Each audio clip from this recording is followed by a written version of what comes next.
এই যে বাবরি মসজিদের ইতিহাস সম্পর্কে আপনারা অনেকেই জানেন না, ভুল ধারণা। ওখানে রামের জন্ম হয় নাই, হাড্ডিও পাওয়া যায় না, কিচ্ছু পাওয়া যায় না, সম্পূর্ণ মিথ্যা, সম্পূর্ণ সম্পূর্ণ ভুল, সম্পূর্ণ মিথ্যা, কিচ্ছু পাওয়া যায়নি। অযোধ্যার গভর্নর ছিল ইব্রাহিম কোতোয়াল, আলমগীর রহমতুল্লাহ আলাইহির একজন গভর্নর অযোধ্যার, তার নাম ইব্রাহিম কোতোয়াল। সে ইব্রাহিম কোতোয়াল শকুন্তলা নামে এক মেয়ের আশেক হইছে, খুবই সুন্দরী, খুবই আকর্ষণীয়, কিন্তু মেয়েটা হিন্দু। মেয়েটা কি হিন্দু। এখন ইব্রাহিম কোতোয়াল হিন্দু মেয়েকে প্রস্তাব দিয়েছে বিবাহের জন্য তার বাবার কাছে, কিন্তু মেয়ে তো হিন্দু। ইব্রাহিম কোতোয়াল গভর্নর তো মুসলমান, এখন হিন্দু মেয়ে মুসলমান গভর্নর সাথে বিবাহ দিবে কিভাবে? কিন্তু যেহেতু গভর্নর শাসক, বাবা কিছু বলতেও পারতেছে না, চিন্তিত। এবার খুব চিন্তিত অবস্থায় ঘরের মধ্যে ঢুকছে শকুন্তলা, খুবই সুন্দরী, খুবই সুশীলী, খুবই আকর্ষণীয়, খুবই মেধাবী। সে বাবার চেহারা দেখে বুঝতে পারছে বাবাই খুবই চিন্তিত। শকুন্তলা বলতেছে, বাবা কি হয়েছে, আপনি চিন্তিত কেন, কি চিন্তা করতেছেন? বলে, মা তোমার কাছে বইলা লাভটা কি? বলে, বলুন না কি হয়েছে। তোমার কাছে বইলা লাভটা কি? বাবা মার কাছে, মেয়ের কাছে বলতে পারতেছে না, মেয়ে দুঃখ পাবে, কষ্ট পাবে এর জন্য। বলে, বলুন না কি হয়েছে। বলে, মা এই এলাকার গভর্নর তো তোমার বিবাহের প্রস্তাব দিছে, কিন্তু আমি তার সাথে তোমাকে বিবাহ দেব কিভাবে? শকুন্তলা বলছে, কোনো টেনশন করবেন না, আমি ব্যবস্থা নিতে আসি, আপনি চুপ থাকেন। আমার জন্য একটা তেজরফতা ঘোড়া নিয়ে আসেন এবং পুরুষের পোশাক নিয়ে আসেন। কিসের পোশাক? পুরুষের পোশাক নিয়ে আসেন।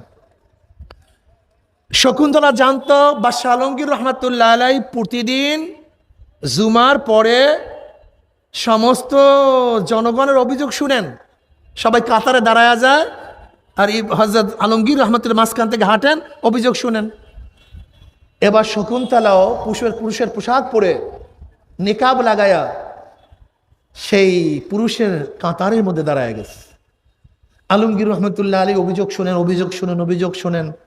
যখন শকুন্তলার কাছে আসছে, তিনি চেহারার দিকে তাকাই বুঝতে পারছেন এটা পুরুষ না, এটা মহিলা। এটা কি? এটা পুরুষ না, এটা মহিলা। তিনি চক্ষুকে নিচের দিকে নিলেন, পকেটের থেকে রুমাল বের করলেন, হাতের মধ্যে লাগাইলেন। এবার শকুন্তলার থেকে চিঠি গ্রহণ করলেন। পইরাই দেখতেছেন সমস্ত ঘটনা। ইব্রাহিম কোতোয়াল তাকে প্রস্তাব দিছে, হিন্দুর মেয়ে কিভাবে বিবাহ বসবে। আলমগীর রহমতুল্লাহ আলাইহি সবাই অভিযোগ শোনার পরে ঘোড়ার উপরে চড়ে অযোধ্যার দিকে রওনা করছেন। সেখানে দৌড় গিয়া সাক্ষী প্রমাণের ভিত্তিতে প্রমাণিত হয়েছে ঘটনা সত্য। আলমগীর রহমতুল্লাহ আলাইহি ঘোষণা দিলেন, যেহেতু মুসলমান গভর্নর, সে ইনসাফ ঠিক রাখতে পারে নাই, জুলুম করছে, ওকে হত্যা করে দাও। ঘোড়ার পিছনে বেঁধে, হাতির সাথে বেঁধে কারবার শেষ করছে। এরপর শকুন্তলার বাসায় গিয়ে আলমগীর রহমতুল্লাহ আলাইহি এক গ্লাস পানি পান করছেন, আমাকে এক গ্লাস পানি দাও। জায়নামাজ বিছাইছেন, 2 রাকাত শুকরান নামাজ পড়ছেন। শকুন্তলার বাবা বলতেছেন, আপনি এত পিপাসা কেন, আপনার জিব্রা, আপনার সমস্ত জিনিস শুকায় গেছে কেন? বলে, আমি ওয়াদা করছি, শপথ করছিলাম তোমার মেয়ের চিঠি পড়ার পরে যতক্ষণ পর্যন্ত বিচার করতে না পারবো ততক্ষণ পর্যন্ত এক ঢোক পানিও আমি পান করব না। আমি বিচার করছি, তারপর পানি পান করলাম। নামাজ পড়লেন কেন? শুকরান, আমি একটা ভালো বিচার করতে পারছি এর জন্য। তখন শকুন্তলার বাবা বলছে, যেই স্থানে আপনি সেজদা করছেন আজীবন আপনার জাতি এখানে সেজদা করবে, কাজে সমস্ত জমি আমি মসজিদের জন্য রক্ষ করে দিলাম। সেই জায়গাটি আলমগীর রহমতুল্লাহ আলাইহি বাবরি মসজিদ করছেন বাদশাহ বাবরের নামে, যে প্রথম মুঘল সম্রাটের গোড়াপত্তন করছেন। ন্যায়পরায়ণ বাদশাহ ছিল বাদশাহ বাবর, সেই তো মুঘলদের প্রথম বাদশাহ। তার ছেলে হুমায়ুন, হুমায়ুনের ছেলে আকবর, আকবরের ছেলে শাহজাহান, শাহজাহানের ছেলে আলমগীর। দেখেন, একজন বাদশাহ হওয়ার পরেও জনগণের কথার কিভাবে গুরুত্ব দিতেন। তা একজন মহিলা, আর আজকে আমাদের শাসকদের অবস্থা কি কি অবস্থা বলেন তো? কোথায় মুসলমানের চরিত্র আর কোথায় আমাদের চরিত্র? ওমর ইবনে খাত্তাব রাদিয়াল্লাহু তাআলা অর্ধজাহানের বাদশা। কত জাহানের ভাই? ছোট্ট একটা অর্ধজাহানের বাদশা ওমর ইবনে খাত্তাব রাদিয়াল্লাহু তাআলা আনহু একদিন সরকারি কাজ করতেছিলেন, আদালতের মধ্যে ছিলেন, সবার বিচার আচার করতেছিলেন। বিচার আচার শেষ, অন্য সরকারি কাজ করা শুরু করছেন।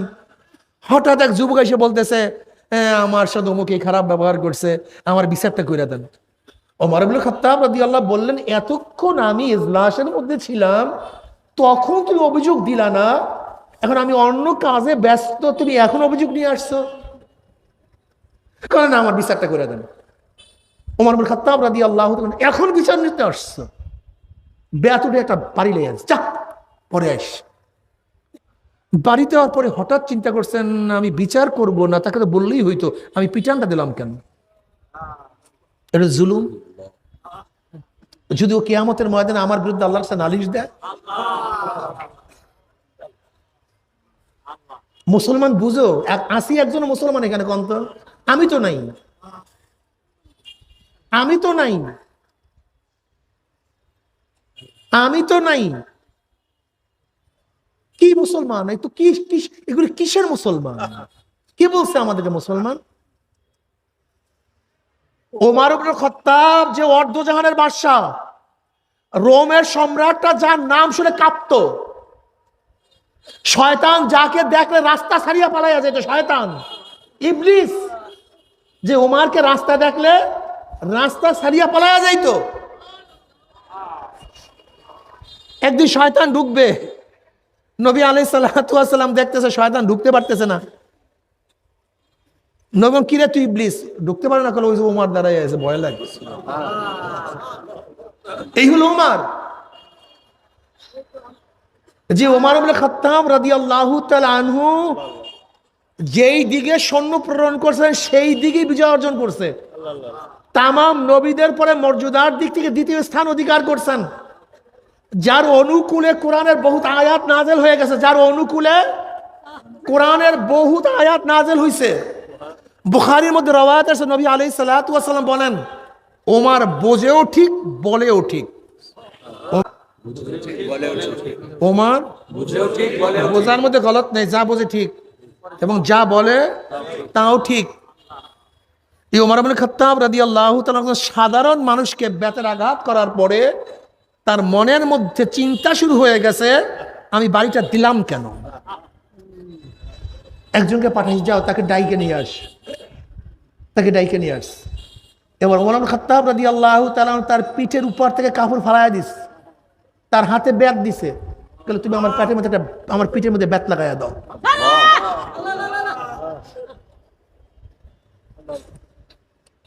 আসি একজন মুসলমান কন্ত, আমি তো দেখি না।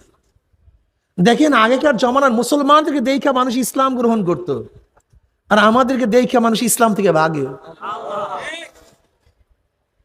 এগুলি যদি মুসলমান হয় তাই ইসলামের দরকার নেই, এইগুলি যদি মুসলমান হয় তাই সেই ইসলাম আমাদের দরকার নেই। অথচ তারা সম্রাট কিন্তু আল্লাহর ওলি, আল্লাহর কাছে যখন যা বলতেন আল্লাহ পাক তাই কবুল করতেন। এই উমার কে? নীল নদীর মধ্যে জোয়ার হয় না, গভর্নর বলছে এখানে রসম হলো এই যে একজন সুন্দরী মেয়েকে জবাই দিবে, নদীর মধ্যে রক্ত দিবে, তারপর জোয়ার হবে। কিন্তু এটা মুসলমানের জন্য তো সম্ভব না, শিরক। কিন্তু যদি পানিও না আসে, গোটা বিশ্বরের মানুষ মারা যাবে, খাদ্য নাই, বাঁচবে কিভাবে? চিঠি লিখছেন ওমর ইবনে খাত্তাব রাদিয়াল্লাহু তাআলার কাছে। ওমর ইবনে খাত্তাব রাদিয়াল্লাহু তাআলা পানির কাছে চিঠি লিখছে, পানি যদি আল্লাহর হুকুমে জারি হও, জারি হও, আর আল্লাহর হুকুমে যদি জারি না হও তো জারি হওয়ার প্রয়োজন নেই। চিঠি পানির মধ্যে ফেকতে দেরি, জোয়ার হইতে তৈরি হয় নাই। কি বুঝলেন? একদিন মদিনার মধ্যে ভূমিকম্প, ওমর ব্যাট দিয়া বাড়ি মারছে মাটির মধ্যে, থাম মাটি, অমনি ভূমিকম্প শেষ। সারিয়া রাদিয়াল্লাহু তাআলা আনহু সিরিয়ার মধ্যে যুদ্ধ করতেছিলেন, ওমর ইবনে খাত্তাব রাদিয়াল্লাহু মদিনার মধ্যে খুতবা দিতেছিলেন। ওইদিকে মদিনার মেম্বার থেকে আওয়াজ, ইয়া সারিয়াতুল জাবাল, ইয়া সারিয়াতুল জাবাল, আই উনজুরিলাল জাবাল। এ সারিয়া, পাহাড়ের দিকে তাকাও। এ সারিয়া, পাহাড়ের দিকে তাকাও। ইয়া সারিয়াতুল জাবাল। মানুষ চিন্তা করতেছে কি কয় উমর ইবনে খাত্তাব, আগের বয়ান পরের বয়ান, মাঝখানে সারিয়াতুল জাবাল। ওদিকে সারিয়া রাদিয়াল্লাহু তাআলা যুদ্ধের মধ্যে ছিলেন, তিনি হঠাৎ আমিরুল মুমিনিনের আওয়াজ পান, ইয়া সারিয়াতুল জাবাল। তিনি চিন্তা করেন কোথায় আমিরুল মুমিনিন, সে তো মদিনা, আমি সিরিয়ায়। তিনি ভ্রুক্ষেপ করলেন না, আবারও যুদ্ধের মধ্যে লিপ্ত। হঠাৎ আবারও আওয়াজ, ইয়া সারিয়াতুল জাবাল। আবার ফিরলেন, ঘটনা কি, ঘটনা কি? দেখেন কিছু না। আবারও যুদ্ধের মধ্যে মনোনিবেশ করলেন, যুদ্ধ শুরু হয়ে গেছে। আবারও তৃতীয়বার ডাক, ইয়া সারিয়াতুল জাবাল। এবার ওমর ইবনে খাত্তাব রাদিয়াল্লাহু আওয়াজ পাওয়ার পরে সারিয়া রাদিয়াল্লাহু বললেন, ঘটনা কি? একদল সৈন্য পাঠায়, দেখো তো পাহাড়ের উপরে কি। পাহাড়ের উপরে গিয়া দেখে যে তাদের শত্রুরা পাহাড়ের দিক থেকে আক্রমণ করার জন্য আসতেছে।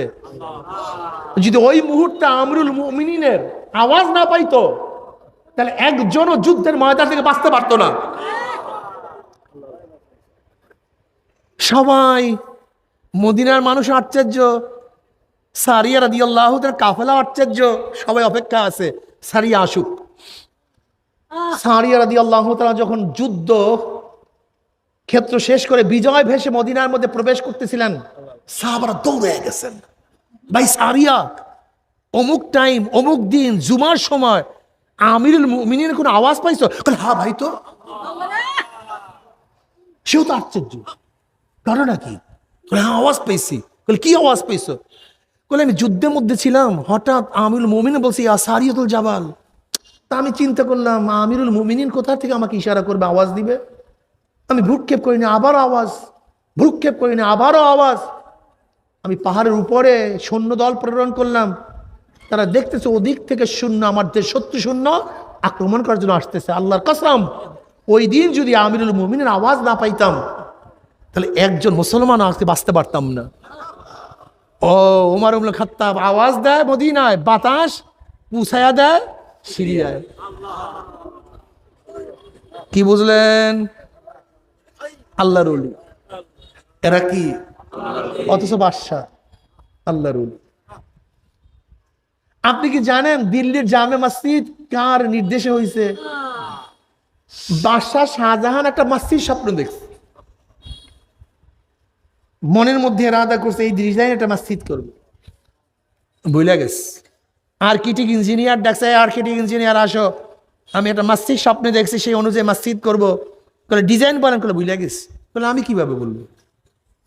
যদি আপনি ডিজাইন বলতে না পারেন, তাহলে আমি কিভাবে ডিজাইন করবো? ভুলে গেছি তো, বলবো কিভাবে?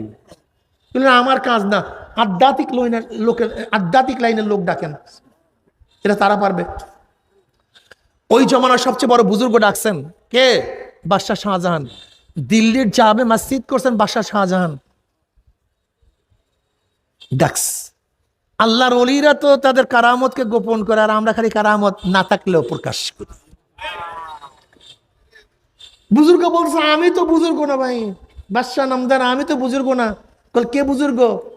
আপনার বাবুসখানায় যে বাবুরছে সে আমার সে বড় বুজুর্গ, আমরা তাকে ডাকেন। মনে আছে তো আল্লামা রুমি রহমতুল্লাহ আলাইহির কবিতা, কার তাকে ওই কামারের আতুরের বাড়িতে কবিতা, কবিতা কামার টানটুন টানটুন বাড়ি মারত, আর তার থেকে অজরে কবিতা বের হইত। ওই কামার আল্লাহর ওলি ছিল, দুইজন বন্ধু, অথচ কামার কিন্তু বন্ধু কার? আল্লামা রুমি, ওই জমানার সবচেয়ে বড় আলেম, সবচেয়ে বড় বুজুর্গ, কিন্তু তার বন্ধু একজন কামার। কি মজা রে, কি মজা। এবার বাবুর থেকে ডাকছে, বলে মসজিদের নকশা করে দাও। বলে আমি তো বড় বুজুর্গ না। বলে কে? বলে আপনার মেয়াতর, আমার সে বড় বুজুর্গ, তাকে ডাকেন। কে ভাই? এবার মেয়াতরকে ডাকা হয়েছে। ঘটনা বলার সাথে সাথে মেতর বলতেছে, বাদশাহ নামদার, আপনি যে মসজিদ দেখছেন দুনিয়ার কোনো নমুনার মসজিদ না, এটা জান্নাতের এক নমুনার মসজিদ। আপনি অপেক্ষা করেন, আমি ডিজাইন করে নিয়ে আসতেছি, এটা অপেক্ষা করেন। এরপরে সেই মেতর কাগজের মধ্যে নকশা করে নিয়ে আসছে। বাদশাহ শাহজাহান দেখার পরে বলছে, আল্লাহর কসম, আমি স্বপ্নের মধ্যে এই ডিজাইনের মসজিদই দেখছি। আজকে দিল্লির জামে মসজিদের নকশাকারক একজন মেতর, অথচ আল্লাহর ওলি। কয় জিনিস না, কি জানি বললেন তো? ইমানও যদি মেতরের মধ্যে থাকে, কামারের মধ্যে, চামারের মধ্যে, বাসার মধ্যে, কি কি তাকওয়া কি জিনিস? ওয়ালাহু সালাসু মারাতিব, তাকওয়ার 3টা স্তর আছে। এর মধ্যে মাশহুর মারুফ আত-তাজান্নুমান কুল্লি মা ইউসামু মিন ফি'লিন আও তারকান হাত্তা সাগায়র ইনদা কওমিন ওয়া হুয়াল মুতাআরিফ বিসমিত তাকওয়া ফি শার ওয়া আলাইহি কাওলু তাআলা ওয়ালাউ আন্না আহলাল কুরআ আমানু ওয়াত্তাকাউ লাফাতাহনা আলাইহিম বারাকাতিম মিনাস সামাই ওয়াল আরদ। আল্লামা বাইজাবি রাহমাতুল্লাহ আলাইহি তাকওয়ার স্তর বাতান, যে তাকওয়া বলা হয়, বলেন, করণীয় বর্জনীয়, যা করলে অথবা বর্জন করলে গুনাহ হয় এমন জিনিস থেকে নিজেকে বাঁচায় রাখার নাম তাকওয়া। নামাজ করণীয় না বর্জনীয়? বর্জনীয়। বর্জন করলে গুনাহ হয়। রোজা করণীয় না বর্জনীয়? জোরে বলেন। বর্জন করলে কি হয়? সুদ করণীয় না বর্জনীয়? ধরলে কি হয়? ঘুষ করণীয় না বর্জনীয়? গ্রহণ করলে কি হয়? অর্থাৎ করণীয় বর্জনীয় যা করলে অথবা বর্জন করলে গুনাহ হয় এমন জিনিস থেকে নিজেকে বাঁচাইয়া রাখার নাম তাকওয়া। অর্থাৎ যে ব্যক্তি মুত্তাকি সে গুনাহ করে না, আর যে গুনাহ করে সে মুত্তাকি না। যে গুনাহ করে সে মুত্তাকি না, যে মুত্তাকি সে গুনাহ করে না, আর যে মুত্তাকি না সে আল্লাহর ওলিও হইতে পারে না। যে ব্যক্তি আল্লাহর ওলি, লা খাউফুন আলাইহিম ওয়া লা হুম ইয়াহজানুন, তার কোনো ভয় কোনো চিন্তা নাই, কোনো ভয় নাই। লাহুমুল বুশরা ফিল হায়াতিদ দুনিয়া ওয়া ফিল আখিরাহ। যেমন দেখবেন আল্লাহর ওলি রিকশাওয়ালা বলবেন, ভাই তুমি কেমন আছো? দেখবেন হাসি দিয়ে বলবে, আল্লাহ খুবই ভালো রাখছে, কোনো টেনশন নেই, কোনো চিন্তা নেই। একজন কৃষক আল্লাহর ওলি যদি বলেন, ভাই কেমন আছো? দেখবেন হাসি দিয়ে আল্লাহ খুবই ভালো রাখছে। একজন ঠেলাওয়ালা, একজন কুলি, একজন মজদুর, তার সবসময় খেয়াল আমার মাওলা, আমার মাওলা, আমার মাওলা, আমার মাওলা, আমি মাওলা ছাড়া কিছু বুঝি না। যেরকম দেখবেন একজন বাদশার মেয়ে একজন গোলামের যখন প্রেমে পড়িয়া যায়, তখন ওই মেয়ের বাদশাহীর কথা মনে থাকে না, কোনো খাটের কথা মনে নাই, গাড়ির কথা মনে নাই, বিল্ডিংয়ের কথা কোনো মনে নাই। সারাদিন প্রেমাস্পদ, আমার প্রেমাস্পদ, আমার অমুক, আমার অমুক, আমার তমুক। কে তাকে খারাপ বলবে, কে মন্দ বলবে, কে গালি দেবে, তার কোনো খবর তার মধ্যে নাই। আবার যখন বাদশার ছেলে কোনো বান্দির প্রেমের মধ্যে পড়িয়া যায়, সে বান্দির সাথে বিবাহ করবে, তার লজ্জা, তার শরম, তার ইজ্জত থাকবে না, তার বাবার সম্মান থাকবে না, এরকম কোনো চিন্তা সেই ছেলের মধ্যে নাই। তার সব সময় চিন্তা, আমার মাশুকা, আমার মাহবুবা কোথায়? যদি দুনিয়ার একজন মানুষের প্রেমে পড়িয়া সারাদিন অমুক অমুক অমুক করতে পারে, তা আমার মাওলার প্রেম, আমার মাওলার মোহাব্বত কি এত কম হইয়া গেল? যার মধ্যে আমার মাওলার প্রেম চলে আসে, যার মধ্যে আমার মাওলার মোহাব্বত চলে আসে, যে দর দেখতা হো মাই তু হি তু হ্যায়, তু হি তু হ্যায়, তু হি তু, हर रंग में तू है, गोल में तू है, भो में तू, मुझे दर्द देखता हूँ मैं, तू ही तू है, तू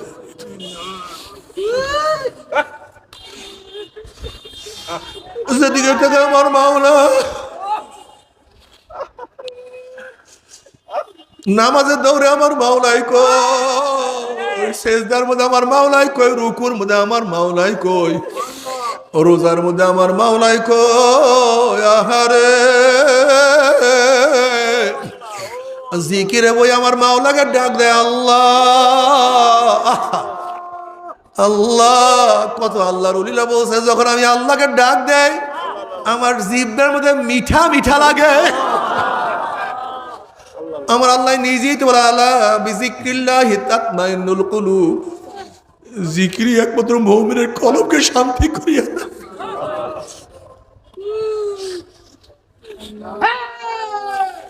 জিক্রুল মুহাব্বাতি ইয়া মাওলায়া ইয়াসকারানি ওয়া হাল রাআইতা মুহিব্বান গায়রা সাকরানি। জিক্রুল মুহাব্বাতি ইয়া মাওলায়া ইয়াসকারানি ওয়া হাল রাআইতা মুহিব্বান গায়রা সাকরানি। মাওলা তোমার জিকির আমাকে পাগল করিয়া দিয়েছে, তোমার মহাব্বত আমাকে বেহুশ বানাইয়া ফেলাইছে। আর তুমি দেখবা যার মধ্যে মাওলার যার মধ্যে ইশক এবং মোহাব্বত চলে আসে তাকে তো পাগল পাগল ছাড়া দেখবা না। ওয়াহাল রাআইতা মুহিব্বান গায়রা সাকরান, কোন আশিক মাতাল হওয়া ছাড়া আশিক হইতে পারে না।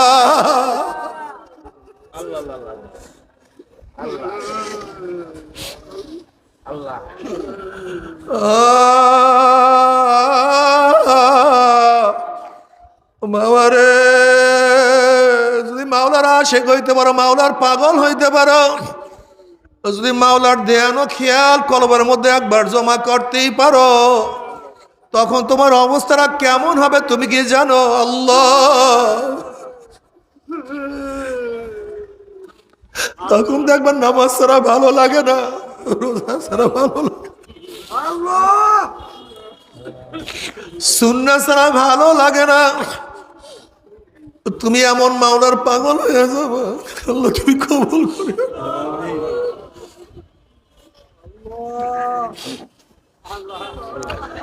এই আমার যুবক বাবারা, আমার মুরব্বী ভাই, যুবক বাবারা, তোমরা কেন মাওলার পাগল হবে না? ঈসা আলাইহিস সালাতু ওয়াস সালাম এক বস্তির নিকট থেকে রওনা করলেন। এক যুবক ঈসা আলাইহিস সালাতু ওয়াস সালাম দেখিয়ে চিনিয়া ফলাইছে এই জমানার নবী ঈসা। যুবক বলছেন, নবী ঈসা আপনি মাওলার কাছে দোয়া করেন, মাওলা যেন আমাকে এক অণু পরিমাণ মোহাব্বত দান করে। ঈসা আলাইহিস সালাতু ওয়াস সালাম বললেন, তুমি এক অণু পরিমাণ মাওলার মোহাব্বত সহ্য করতে পারবা না। এবার যুবক বলতেছে, তাহলে মাওলার কাছে দোয়া করেন, মাওলা যেন আমাকে অর্ধ অণু পরিমাণ মোহাব্বত দান করে। নবী ঈসা আলাইহিস সালাতু ওয়াস সালাম আল্লাহর কাছে দোয়া করলেন, মাওলা হে তুমি এই যুবককে তোমার অর্ধ পরিমাণ মোহাব্বত দান করো। এই দোয়া করিয়া ঈসা আলাইহিস সালাতু ওয়াস সালাম সেখান থেকে চলিয়া গেলেন। অনেকদিন পরে সেই বস্তির কাছ থেকে যাওয়ার সময় ঈসা আলাইহিস সালাতু ওয়াস সালামের মনের মধ্যে আগ্রহ সৃষ্টি হয়েছে যে এই যুবকের জন্য মাওলা পাকের অর্ধ অণু মোহাব্বত দোয়া করছিলাম, সেই যুবকের অবস্থাটাকে আমি তার সাথে মোলাকাত করতে চাই। গ্রামের সবার কাছে জিজ্ঞাসা করছে সেই যুবকটা কই। গ্রামের সবাই বলে সেই যুবক তো অনেক আগেই ঘর ছাড়িয়া চলিয়া গেছে, কোথায় আছে জানি না। অনেক খোঁজাখুঁজি করার পরে পায় না। এবার মাওলার কাছে দোয়া করলে, মাওলা হে আমি সেই যুবকটার সাথে সাক্ষাৎ করতে চাই। আল্লাহ পাক বলেন, যাও অমুক পাহাড়ের মধ্যে সেই যুবক আছে। ঈসা আলাইহিস সালাতু ওয়াস সালাম সেই পাহাড়ে গিয়া দেখলেন যুবক একটা পাথরের উপরে দাঁড়ায়।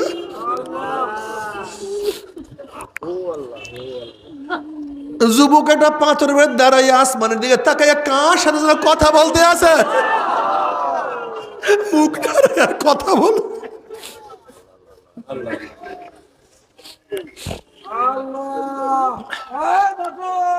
ঈসা আলাইহিস সালাতু ওয়াস সালাম, আসসালামু আলাইকুম আমি ঈসা, আসসালামু আলাইকুম আমি ঈসা। কিন্তু যুবক তার সালামের কোনো জবাব নিলেন না। আবারও যুবককে সালাম দিছে, আসসালামু আলাইকুম আমি ঈসা। যুবক কোনো সালামের জবাব দিলেন না। যুবক তার কাজেই ব্যস্ত, সে যেন কার সাথে কথা বলতে আছে কোনো হুঁশ নাই।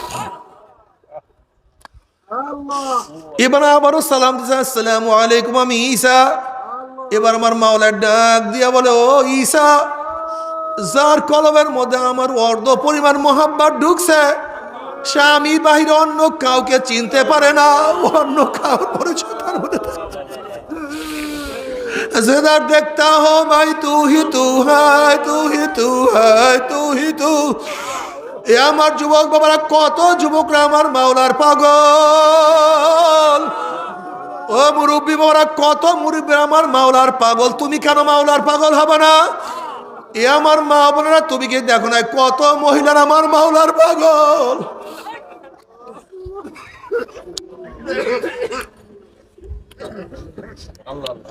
রাবেয়া বসরি রহমতুল্লাহ আলাইহা একদিন এক হাতে পানি আর এক হাতে আগুন নিয়ে দৌড়াদৌড়ি করতে আছে। একজনে প্রশ্ন করছে, ও রাবেয়া, তুই পানি এবং আগুন নিয়ে কোথায় দৌড় দাও? রাবেয়া বসরি রহমতুল্লাহ আলাইহা বলতে আছেন, আমি এই পানি দিয়া মাওলার জাহান্নামকে নিভাইয়া দেব, দেখবো ভিতুর দলেরা কোন ভয়ে মাওলার ইবাদত করে,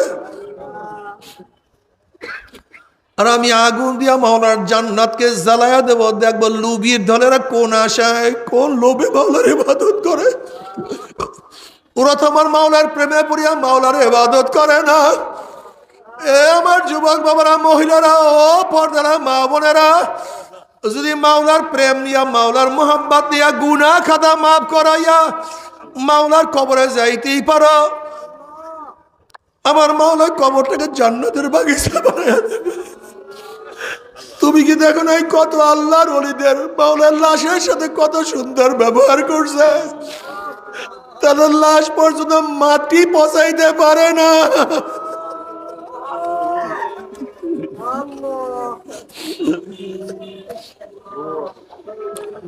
এমনকি যেই কাপড় তার শরীরের সাথে লাগা, সেই কাপড় পচে না। বাবারে, দুনিয়া কয়দিন পাগলামি করবো রে বাবা। যদি মাওলাকে নিয়ে কবরে যাইতে পারো, কবরটা জান্নাতের বাগিচা হয়ে যাবে। মাওলাকে নিয়ে কিয়ামতের ময়দানে উঠতে পারো, আমার মাওলা নিজের ডাকি আরো শুনেছে জায়গা করিয়া দিবে আল্লাহ।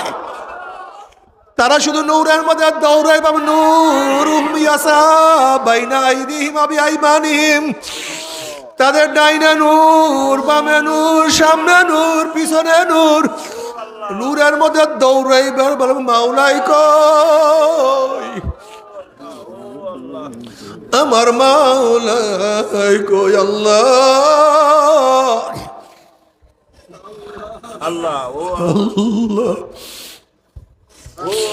أما من أوتي كتابه بيمينه فيقول هاؤم اقرءوا كتابيه إني ظننت أني ملاق حسابيه فهو في عيشة راضية في جنة عالية قطوفها دانية كلوا واشربوا هنيئا بما أسلفتم في الأيام الخالية। আমল নামা ডাইন হাতে পড়িয়া যাবে, চেহারা নূরে আলোকিত হয়ে যাবে। وإن منكم إلا واردها كان على ربك حتما مقضيا ثم ننزل الذين اتقوا ونذر الظالمين فيها جثيا। 30,000 বছরের পুলসিরাত 1 সেকেন্ডের মধ্যে পানি দিয়ে আমার মাওলার জান্নাতে চলিয়া যাবে। আল্লাহ কবুল করিয়া নাও। জান্নাতের মধ্যে মাওলার দিদারের মধ্যে মত্ত হইয়া থাকবে। আল্লাহ কবুল করিয়া নাও। কি যে মজা! মাওলার তরফ থেকে সালামুন কাওলাম মির রাব্বির রহিম, শুধু শান্তি আর শান্তি আর শান্তি। আল্লাহ কবুল করিয়া নিও, তোমার ওলি হিসেবে কবুল করিয়া। কিন্তু আমার বেনমাজি বাবারও, যুবক বাবারও, পর্দার মা বোনেরা, আল্লাহ না করুক, আল্লাহ না করুক, আল্লাহ না করুক, যদি তওবা না করিয়া মাওলার কবর যা, কবর তো আর কবর থাকবে না। কোন নাফরমানের কবরের দুই পাশের মাটি এত জোরে চাপ মারবেন, চাপের সরে এক পাঁজরে হাঁটি আর এক পাঁজরে লাগাইয়া ফেলাইবে। আল্লাহ সবাইকে মাফ করিয়া দাও। কোন নাফরমানের কবরটা একটা জাহান্নামের কুয়া হইয়া যাবে। আল্লাহ তুই আমাদের সবাইকে মাফ করিয়া দাও, সবাইকে ক্ষমা করিয়া দাও। বাবার আযাবুল কবরে হক, কোন কবরে আযাব সত্য, কোনো সন্দেহ নাই। এমন কোন হাদিসের কিতাব নাই যে হাদিসের কিতাবের কবরের আযাবের বয়ান নাই রে বাবা। আমার দাদাজান রহমাতুল্লাহ তার কিতাবের মধ্যে সত্য কত ঘটনা নিয়ে আসছেন। দাদাজান রহমাতুল্লাহ তার কিতাবের মধ্যে একটা ঘটনা বয়ান করে। তার বেয়াই আব্দুল কাদের ফরাজি সাহেব দাদাজানকে বলতেছে, হুজুর বেয়াই হিসেবে একটা আজীব ঘটনা শুনেন।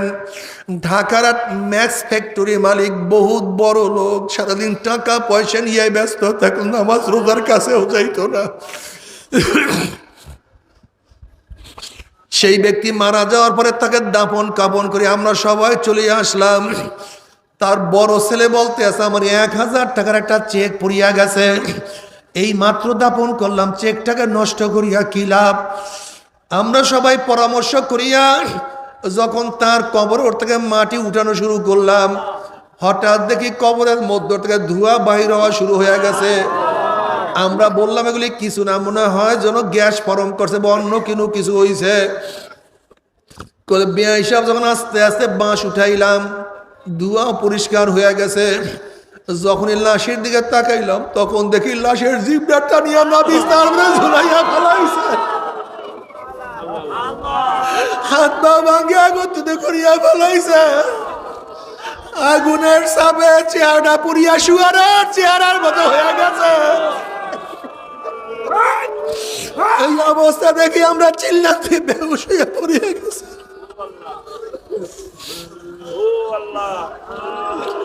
15-20 দিনের মধ্যে ঠিক মতো খানা ফিরা করতে পারেন আমার বাবারা। ও মুসলমান মোমেনের সন্তানরা, ও হিন্দু বৌদ্ধ খ্রিস্টানের সন্তানেরা, কি নিয়ে রওনা করছে, কোথায় রওনা করছে? আল্লাহ তুমি আমাদের সবাইকে মাফ করিয়া দাও। এই কবরের মধ্যে হাজার হাজার বছর থাকতে হবে। এরপরে কিয়ামতের ময়দানের কথা আল্লাহ পাক কালামে পাকের মধ্যে ফরমান, ইউরাফুল মুজরিমুনা বিসিমাহুম ফায়ুখাযু বিন-নাওয়াসি ওয়াল আকদাম। যেরকম বিজ্ঞ ডাক্তারের কাছে রোগী যাওয়ার সাথে সাথে চেহারা দেখলেই, রোগীর চেহারা দেখলেই ডাক্তার বলতে পারে কোন রোগের জান রোগীর মধ্যে ঢুকছে, ঠিক কিয়ামতের ময়দানে গুনাহগারের চেহারা দেখলেই ফেরেশতারা বলতে পারবে কোন ধরনের গুনাহ করিয়া নাফরমান কিয়ামতের ময়দানে আসছে। এই আয়াতের তাফসীরে বহুত ধরনের চেহারার কথা বয়ান করা হয়েছে। যারা দুনিয়ার মধ্যে হিংসা সাত করবে, তাদের চেহারা কিয়ামতের ময়দানে কুত্তার সুরাত হইয়া যাবে। আল্লাহ তুমি মাফ করিয়া দাও। যারা দুনিয়ার মধ্যে হারাম খাবে, হারাম খোরের চেহারা কিয়ামতের ময়দানে শুয়ারের সুরাত হইয়া যাবে। আল্লাহ মাফ করিয়া দাও। যারা দুনিয়ার মধ্যে নামাজ পড়বে না, বেনমাজির চেহারা কিয়ামতের ময়দানে আল কাঁত্তার মতো কালো হইয়া যাবে। আল্লাহ সবাইকে নামাজ পড়ার তৌফিক দিয়া দাও। জেনাকার মহিলাদের চক্ষু দুটা পুরুষের শরম গার মতো হইয়া যাবে। জেনাকার মহিলাদের চক্ষু দুটা পুরুষের শরম গার মতো হইয়া যাবে। জেনাকার মহিলাদের পেটের মধ্যে একটা আগুনের বাচ্চা হবে। বাচ্চা আস্তে আস্তে বড় হইতে থাকবে, কি যে ব্যথা! বাচ্চা প্রসব হবে না, ব্যথাও সহ্য করতে পারবে না।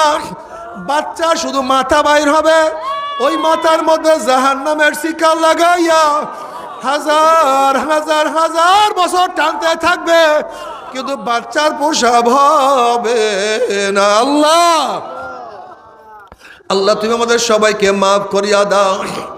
আজকে আমাদের পলিসি কি? আজকে স্কুল কলেজে বাচ্চাদেরকে জেনাকার বানাবার চক্রান্ত চলতে আছে। নাচানাচি, ড্যান্স, গান শিক্ষা দিয়া আমার মা বোনদের চরিত্র নষ্ট করার চক্রান্ত চলতে আছে। নাস্তিক কিভাবে বানাবে সেই প্ল্যান চলতে আছে। আল্লাহ আমাদের সবাইকে মাফ করিয়া দাও, আমাদের সবাইকে ক্ষমা করিয়া দাও।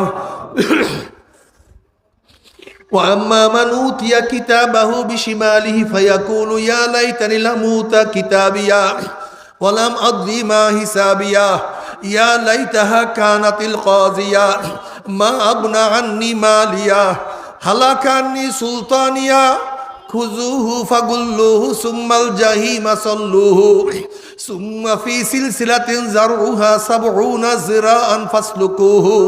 যাদের আমলনামা বাম হাতে পড়িয়া যাবে, বাম হাতটা সিনা ফারিয়া পিছনে চলিয়া যাবে। বলবে আফসোস যে আমি আমার আমল নামা না পাইতাম, এত নামাজ কাজার গুনাহ, এত রোজা সারার গুনাহ, এত বেপর্দা সেনার গুনাহ, এত সুদ ঘুষের গুনাহ, এত মিথ্যা তোহমাতের গুনাহ যদি আমি আমার আমল নামা না পাইতাম, যদি কিয়ামতের ময়দানে হিসাবের সম্মুখীন আমাকে না হওয়া হইতো, যদি কবর আমার শেষ ঠিকানা হইয়া যাইতো, কোথায় আমার মাল, কোথায় আমার জমি, কোথায় আমার টাকা, কোথায় আমার পয়সা, কোথায় আমার ক্ষমতা, কোথায় আমার চেয়ারম্যানি, কোথায় আমার এমপিগিরি, কোথায় আমার মিনিস্টারগিরি, কোথায় আমার পীরগিরি, কোথায় আমার সভাপতি সেক্রেটারিগিরি, ক্ষমতা তো কোনোই কাজে লাগলো না। নাফরমান আফসোস করবে, হাত চাবাইতে থাকবে। আল্লাহ পাক বলবে খুজুহু ফাগুল্লুহু, এই ফেরেশতার নাফরমানকে ধর, ওকে শিকল দিয়া বান্ধিয়া ফেলা। এই কথা বলার সাথে সাথে একদল ফেরেশতারা 70 গজ আগুনের শিকল দিয়া নাফরমানকে পেঁচ দিয়া ফেলাইবেন। এরপরে যেরকম কুকুরের পার মধ্যে শিকল লাগাইয়া রশি লাগাইয়া টানতে টানতে কুয়ার মধ্যে ফেলাইয়া দেয়, এইভাবে জাহান্নামের হাত পার মধ্যে জাহান্নামের শিকল লাগাইয়া টানতে টানতে মিনওয়ার ই জাহান্নাম ধাম ধাম করে জাহান্নামে নিক্ষেপ করতে থাকবে।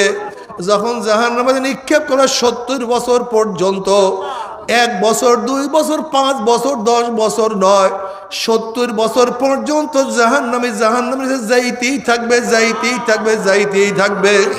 আল্লাহ তুমি আমাদের সবাইকে মাফ করিয়া দাও। তবে মুমিন মুসলমান বলতে সবাইরই মনে চায় গুনার থেকে ফিরিয়া নেক আমল করিয়া মাওলার জান্নাত কিন্তু সবাইরই যাইতে মনে চায়। গুনাহ নিয়ে মাওলার জাহান্নামে কাউরি কিন্তু যাইতে মনে চায় না। কিন্তু কেনই বা আমরা নেক আমল করতে পারি না, কেনই বা গুনার কাম ছাড়তে পারি না? এর মূল কারণ হলো আপনার এবং আমার পিছনে নফস এবং শয়তান লাগিয়া রইছে। এই নফস এবং শয়তান থেকে ফেরার জন্য যে কোনো একজন হক্কানি আল্লাহর ওলির হাতে হাত দিতে হবে রে বাবা। খবরদার, বর্তমান জমানায় পীর মুরিদের মধ্যে ভেজাল, ব্যবসা, দলাদলি, হিংসা, হাসাদে পরিণত হয়ে গেছে। সমস্ত আল্লাহর ওলির একমত যেই পীরের 5 জন মুরিদের মধ্যে কম পক্ষে 3 জনকে দেখবেন আলহামদুলিল্লাহ সুন্নাত মুতাবিক আমল আখলাক মজবুত হয়ে যাইতে আছে, গুনার কাম ছাড়তে আছে, নেকের আমল ধরতে আছে, কলব নরম হইয়া চোখে পানি আসতে আছে। বিরিক্ষতর নাম কি, ফলে পরিচয়। আমি চরমোনাই বুঝি না, চরমনের দাওয়াত প্রশংসা প্রচার প্রসার করার জন্য আসি রে বাবা। চরমনায় যাওয়ার তোমার কোনো দরকার নাই, কোনো দরকার নাই, কোনো দরকার নাই। তুমি যার কাছে গিয়া পারো গুনার কাম ছাড়ো, নেকের আমল ধরো, কলব নরম করিয়া চোখে পানি নিয়া মাওলার কবরে যাইও। যেরকম দুনিয়ার ঘরে আগুন লাগলে পানি ছাড়া নিবানো যায় না, ঠিক তদ্রুপ তোমার এবং আমার গুনার দ্বারা যেই জাহান্নামের আগুন জ্বলিয়া রয়েছে, চোখের পানি ও সারা কিন্তু জাহান্নামের আগুন নিবানো সম্ভব না। কাজী বাবা আমার জন্য দোয়া চাই, আমিও দোয়া করি। সবাই সবার জন্য প্রাণ খুলিয়া দোয়া করো, যেন কিয়ামতের ময়দানে গলাগুলি বাঁধিয়া মাওলা একসাথে জান্নাতে যাওয়ার তৌফিক দিয়া দেন। আল্লাহুম্মা আমিন।